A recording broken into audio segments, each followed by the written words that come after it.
This is Covert Agent Ravage, and you are watching another Malwave Transformers review. Hey everybody, and welcome to Day 5 of Ravage Week. Now, yesterday I was reviewing the Revenge of the Fallen Deluxe Ravage, and I mentioned that there was a much easier version to get your hands on. Today we'll be taking a look at that one. So ladies and gentlemen, it's time for the video review of Hunt for the Decepticons Legends Ravage. There we go. Yeah, you can tell this is going to be interesting reviewing this thing as it's so small. But yeah, before I start, I just want to make a note. The reason that you would normally see some actual machine guns on the top, well, yours truly was trying to transform it. Yours truly was trying to transform it at least like a few months ago, and they snapped off. So, yeah. It's not going to affect the score, but I would just be very careful with the plastic on the back here. Anyways, Ravage transforms into, I will admit, this transforms into a better looking, whatchamacallit thing, jet with holes, than his deluxe version. However, it's still not a very good mode. I don't see any real coherence in it. It doesn't look all that great. It doesn't look all that vehicle-ish.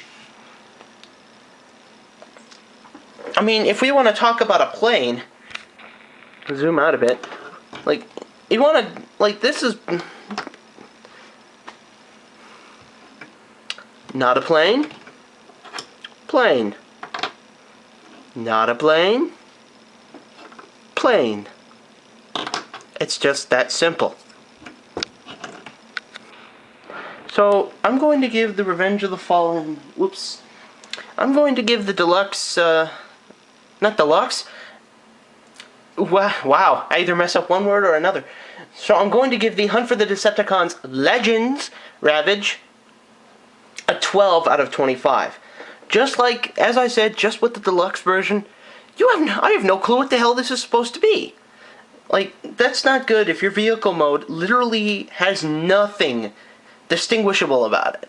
The Cybertronian jet mode doesn't work with me. That's why if I was ever going to review The Fallen, I'd give him a low score for vehicle mode as well.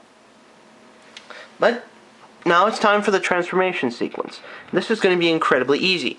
Normally you'd flip up the guns. Again, no guns.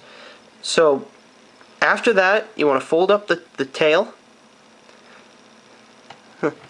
And you want to unpeg the front feet from the back feet. Then just kind of rotate the front feet forward. Be careful, as these are on ball joints. That's the first time this happened. And on a Legends toy, too. You want to take the back feet, just kind of rotate them back, then take this front nose cone, and it's held on by friction, so just gently pull, and it'll come free. Just kind of pull these feet out, and then this will slide all the way back to all the way around, pushing this back thigh up. And you want to just rotate the feet forward, the front feet forward, and rotate the back feet down. And here you have Hunt for the Decepticons Legends Ravage in cat mode. Now again, very nice looking cat mode. I do love the more movie accurate looking paint scheme. He's got more of a silver versus a black. Got kind of a more metallic looking spines. The eye is kind of an orangey red. The teeth are all nice, are silver. It looks it's an all-around nice color scheme for a Legends toy. Not to mention, I also do love the articulation and the design of this thing. I mean, granted, I don't really invest too much in the Legends line until about the not the Revenge of the Fallen, but the Hunt for the, like the Reveal the Shield Legends. Only because they actually improved greatly. mostly I bought the Universe 2.0 Legends, and that's about it. So when I heard there was a Ravage coming out, I was a little attentive, but I still went for it anyway, and I am so glad I did. Articulation-wise, Ravage doesn't have very much. He doesn't have any head articulation. His shoulders are ball-jointed. He has no knee articulation as it's fixed. The feet, or wrists, I suppose, have about a 90-degree pivot.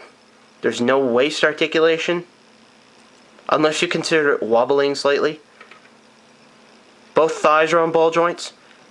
The back foot, the knees pivot only slightly, but it's not very... It's sort of an interesting... I put down in my notes there was no knee articulation. Durr. The knee pivots about 180 degrees, and the foot pivots just about 90. So for articulation, I'm going to give it about an 18. It's very... I will say it's very average articulation for Legends. It's a lot better than some of them, but again, using the Legends Starscream, which I will transform in a few seconds here. Wasting people's time as I transform this toy. Not being prepared at all.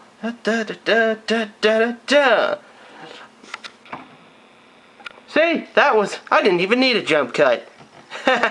Anyways, no, just the Legends toys have never been known for very much articulation. But just the fact that the majority of this... Actually, shit, this one has less articulation. Anyways. This is the most unprofessional video I've ever done. Wow. This is all in one take, folks. Not really much that I can really say about the Legends Ravage for articulation, aside from 18 out of 20. 5. I totally meant 25. Gimmick gets a 17, and that would be where I would showcase the guns.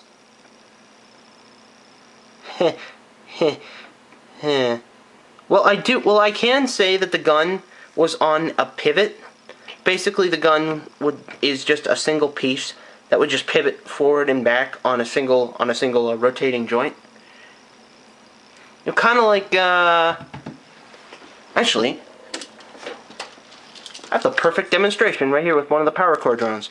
Basically, it'd be the same as sort of this idea, where it just would pivot on a single joint, and they could turn up, they could go down, they could turn all the way around and become engines. You know, it's cool, but that's pretty much all that this toy can do. And I gotta find which way the right way is to zoom.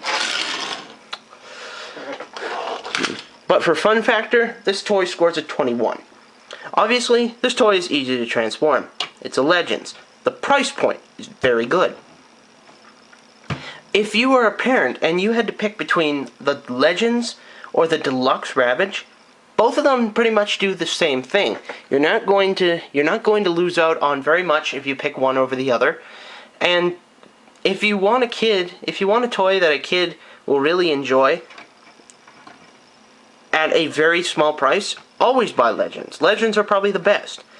Now, granted, there are some small parts that could get choked on, so I wouldn't buy it for too small a kid. But most of the joints on here are ball jointed. Now, granted, again, I broke the gun, and I'm like a 22-year-old guy, so, you know, a 5-year-old, this toy is doomed. But otherwise, if a leg pops off, you just go, a leg just pops off, oh no. There you go, Junior, now you can play with him again. Yay! Also, for his size class, he has a lot of nice, intricate detailing. That was another reason why I picked this toy up. It looked great in the package. Legends toys have really improved over the years. However, despite my good feelings about this toy, I have to score it a 68 out of 100. It does a lot of things, but the toy just doesn't do everything right. there are a few things on this thing that, on this toy, that if really necessarily done, if done better, would have given the toy a lot better of a score. So I have to reluctantly. Okay, camera, why are you out of focus? Weird. My camera just went out of focus. Come on, camera. Come on. Huh. Looks like I'll have to hold him close to the camera. But I have to reluctantly give him the 68, even though this is probably one of my favorite Legends figures of all time. So, until tomorrow, this is Malwave with Legends Hunt for the Decepticon Ravage, signing out. And hopefully tomorrow, we may be able to look at a toy that does this size class a bit more justice. Till tomorrow, guys. See ya.